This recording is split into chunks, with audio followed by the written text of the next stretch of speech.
Halo anak-anak, berjumpa lagi dengan Mr. Yohan. Kali ini Mr. Yohan akan menjelaskan video kedua tentang operasi penjumlahan pecahan, yaitu tentang penjumlahan pecahan desimal dan penjumlahan berbagai bentuk pecahan. Nah, di sini yang pertama kita akan belajar tentang penjumlahan pecahan desimal ya. Nah, sebelumnya Mr. ingin mengulang lagi. Apa itu pecahan desimal ya? Pecahan desimal itu adalah bentuk lain dari pecahan persepuluhan. Ya, persepuluhan itu maksudnya seperti ini, atau perseratusan, atau perseribuan. Nah, ketiga jenis pecahan ini atau ketiga bentuk pecahan ini, kalau dia seper-10, seper-100, seper-1000, dia itu bisa dengan mudah diubah menjadi pecahan desimal. Contohnya ya, misalnya 1/10. Ini kita bisa artikan kalau dia 10 di bawahnya, berarti ada satu angka di belakang koma ya. Kita tulis dulu 0, berarti ada satu angka di belakang koma, berarti kita tulis 1. Kalau dia 1/1000 atau 100, ini kan ada dua angka di belakang koma. Kita tulis dulu 0, nah di sini kan di atasnya cuma ada 1, berarti kita harus tambahkan 0 lagi, 0, 1. Kalau 2/100 berarti 0,02 ya. Kalau dia misalnya 12/100, nah karena di atasnya ini sudah ada dua angka, berarti kita cukup tuliskan 0,12 ya. Ini penyebutannya 0,12. Seperti itu anak-anak. Nah, untuk lebih jelasnya lagi, coba Mister akan perdalam lagi sedikit. Ya, kalau dia 5/10, ini pecahan desimalnya 0,5 karena dia memiliki 1/10, artinya satu angka di belakang koma ya. Kalau dia 5/100, berarti ada dua angka di belakang koma, berarti 0, kita tambah 0 lagi 1, 0,5. Kalau dia 5/1000, itu kan tiga angka di belakang koma, berarti kita tambahin 0-nya 2, 0,5 ya. Seperti itu, supaya dia ada tiga angka di belakang koma kalau 1000. Kalau 100 ada dua angka di belakang koma. Kalau satu angka, kalau 1/10 ada satu angka di belakang koma. Nah, sekarang untuk penjumlahan pecahan desimal ya, itu yang anak-anak harus perhatikan adalah kita akan menggunakan pecahan atau penjumlahan bersusun. Kemudian letak koma itu harus sejajar, nggak boleh dia tidak sejajar. Kemudian kita akan menggunakan aturan penjumlahan yang benar ya, penjumlahan dari kanan. Nah, seperti ini ada contoh 0,53 ditambah 0,12. Itu kita akan tulis dulu ya. Mereka ini kita tulis sejajar komanya ya. Kita tulis 0,53. Berarti pecahan desimal yang kedua kita harus tulis sejajar komanya. Kita tulis komanya dulu. Yang di kiri koma apa? 0. Yang di kanan 1, 2. Baru kita jumlahkan. Jumlahkannya seperti biasa dari kanan. 3 tambah 2, 5, 6. Komanya turun 0. Jadi hasilnya 0,56. Nah, bagaimana kalau begini Mister? Kalau dia di depan itu pecahan desimalnya ada dua angka di belakang koma. Kalau di pecahan desimal kedua itu hanya ada satu angka di belakang koma. Bisa nggak dijumlahin? Itu bisa ya. Caranya kita tetap tulis dia dulu ke dalam bentuk penjumlahan bersusun. Kemudian di sini kan kosong ini ya. Di sini kan kosong.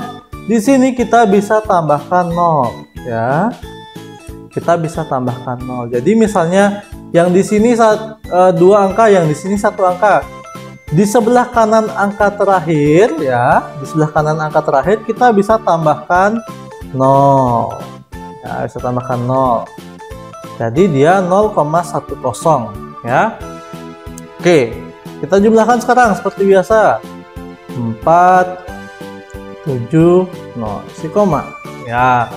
Begitu juga kalau dia di depannya itu satu angka ya, satu angka di belakang koma, di belakangnya dua angka di belakang koma. Kita bisa menambahkan 0 di belakang angka 4 ini supaya dia menjadi dua angka di belakang koma. Kita jumlahkan langsung 9, 9, 0. Gampang ya penjumlahan pecahan desimal. Nah, sekarang kita akan belajar penjumlahan berbagai bentuk pecahan. Di sini Mr. Atkin ingin mengenalkan pecahan persen. Pecahan persen itu ada nama lainnya 1/100 ya. Jadi contohnya ini 59%. Kalau dia diubah menjadi bentuk pecahan biasa, dia bisa berbentuk 59/100. Nah, karena tadi kita udah belajar kalau per 100 itu ada dua angka di belakang koma, kita bisa ubah lagi menjadi pecahan desimal yaitu 0,59. Nah, di sini misal punya pecahan persen ya, 42%. Kalau pecahan biasanya berarti dia, saya ganti dulu warnanya. Berarti dia 42/100. Ini kalau dijadikan pecahan desimal gimana? Berarti kan dua angka di belakang koma, kita tinggal tulis saja 0,42. Yang ini 2%, berarti 2/100. Karena dia ini satu angka ya, kita harus tambahkan 0 di sini nanti, berarti 0,02 ya, supaya dia ada dua angka di belakang koma. Oke. Selanjutnya langsung saja kita ke contoh soal penjumlahan berbagai bentuk pecahan. Nah, di sini Mister sudah punya contoh ya. Contoh penjumlahan antara pecahan biasa dengan pecahan desimal. Nah, bagaimana caranya kita menjumlahkan? Kan pecahan ini berbeda jenisnya. Jadi, kita harus mengubah dia ke salah satu bentuk pecahan. Ya, boleh ke bentuk pecahan biasa atau ke bentuk pecahan desimal. Nah, di sini Mister akan ubah dulu kita ke pecahan biasa. Jadi, kita ubah dulu pecahan biasa. Ini 1/4 sudah menjadi pecahan biasa. Kalau 0,2 itu kan Mister bilang tadi kalau satu angka di belakang koma itu per 10. Berarti kita bisa buat dia 2/10 ya. Disamakan penyebut, sama-sama KPK 4 dan 10 itu adalah 20 ya. Kemudian kalau 4 dikali berapa biar bisa jadi 20, itu dikali 5, atasnya juga dikali 5. Kalau 10 dikali 2 dan atasnya juga dikali 2, jadi hasilnya 9/20. Nah, bagaimana kalau dia diubah ke pecahan desimal? Ya sudah, gampang aja, kita tinggal ubah 1/4 ini ke pecahan desimal. Ini cara yang pertama, itu kita bisa bagi dia pembilang dibagi penyebut ya. 4 dikali berapa supaya hasilnya mendekati 1? Kan nggak bisa, ya udah kita kalikan 0 aja. 4 kali 0 ya 0, dikurang 1, isi koma dia. Kalau di atasnya isi koma, berarti di sini ditambah 01 ya. Oke, sekarang 4 kali berapa supaya hasilnya 10? 4 kali 2, karena dia dekat dengan 10. Dikurang ini 2, dikasih 0 lagi. 4 kali berapa hasilnya? 20. 4 kali 5. Di sini kurang 0 ya. Jadi hasilnya 0,25. Tapi ada cara lain supaya kita tidak perlu membaginya, yaitu dengan mengubah penyebut ini menjadi persepuluhan atau per seratusan atau per seribuan ya. Oke, kita ubah ke persepuluhan dulu. Apakah memungkinkan? 4 dikali berapa supaya hasilnya mendekati 10? Oh, nggak ada. 4 dikali berapa supaya hasilnya mendekati 100 atau sama dengan 100? Oh, ada ternyata 4 dikali 25. Berarti jika kita mengalihkan penyebutnya dengan 25, maka pembilangnya juga harus dikalikan dengan 25 supaya dia menjadi pecahan yang senilai dengan 1/4. Ya, jadi kita memperoleh 25/100. Kemudian kita ubah dia menjadi pecahan desimal. Jadi dapat 0,25. Ya.